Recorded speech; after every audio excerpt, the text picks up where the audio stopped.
Karena puncak akal sehat itu adalah la ilaha illallah. Bagaimana dia punya akal sehat kalau dia tidak bisa membedakan mana ilah yang hak dan mana yang batil?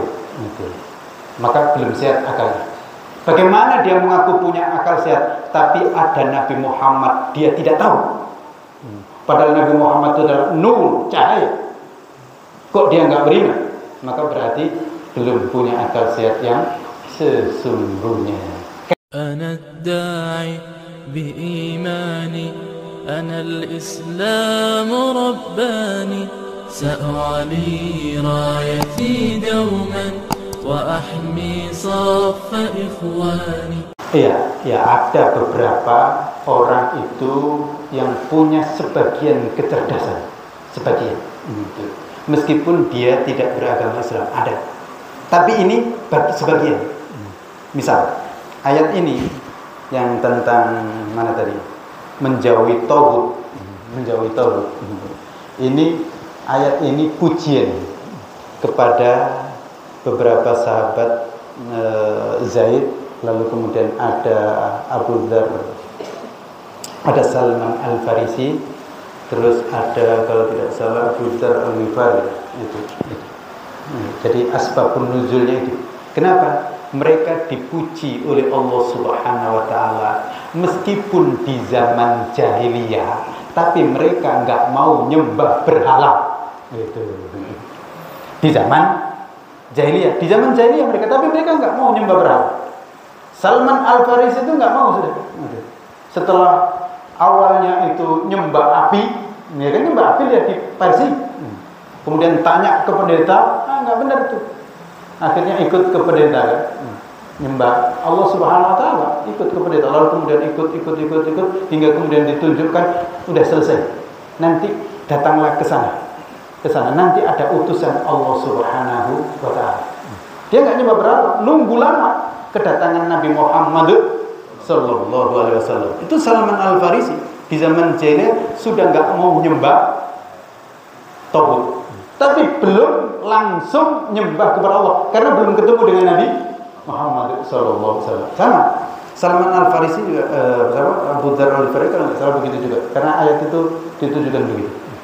Dan kalau tidak salah juga Abu Bakar juga tidak termasuk yang nyembah berhala. Dan juga tidak pernah mabuk. Itu ulul albab. Maka kalau ada orang non-Islam yang dalam beberapa hal itu pikirannya itu bagus, memang manusia pada awalnya itu dikasih oleh Allah pikiran yang bagus. Pikiran yang bagus, pikirannya itu normal. Dan pas nanti ketika dia betul masuk Islam. Tapi kalau nggak masuk Islam, yaitu masih ya sehat, akal sehat dalam kondisi tertentu, tapi bodoh dalam kondisi yang lainnya. Ya orang itu kalau tidak mau mengucapkan la ilaha illallah Muhammadur Rasulullah, maka itu ya nggak ada gunanya akal sehatnya tadi, gitu, nggak ada gunanya. Karena puncak akal sehat itu adalah la ilaha illallah, asyhadu an la ilaha illallah wa asyhadu anna Muhammadar Rasulullah. Bagaimana dia punya akal sehat kalau dia tidak bisa membedakan mana ilah yang hak dan mana yang batil? Maka belum sehat akalnya. Bagaimana dia mengaku punya akal sehat tapi ada Nabi Muhammad dia tidak tahu? Padahal Nabi Muhammad itu adalah nur, cahaya. Kok dia nggak beriman? Maka berarti belum punya akal sehat yang sesungguhnya. Karena itu kita sebagai orang yang beriman hati-hati.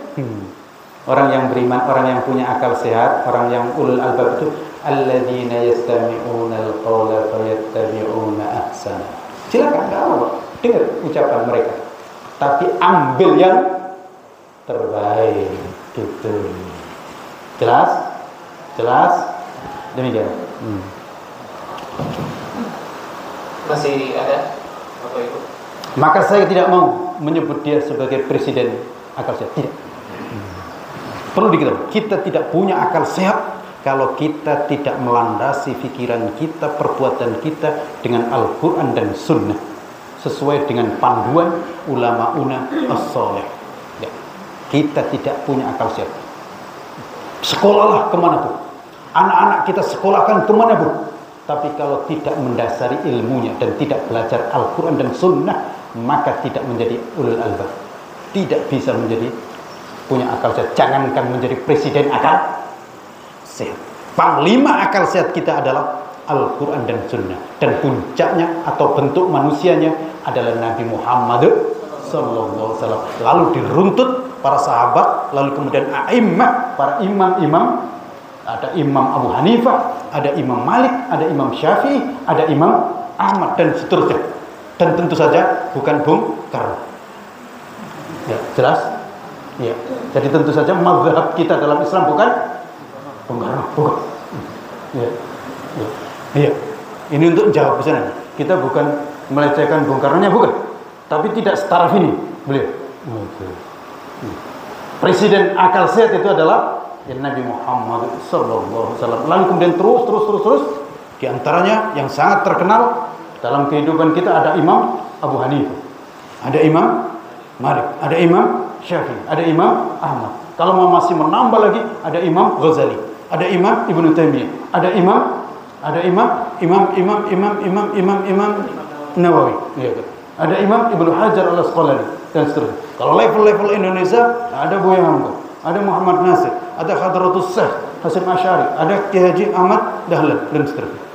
Gitu. Ya kan? Jadi mazhab kita jelas. Ya kan? Bukan mazhab seperti yang disebutkan Panji Gumilang.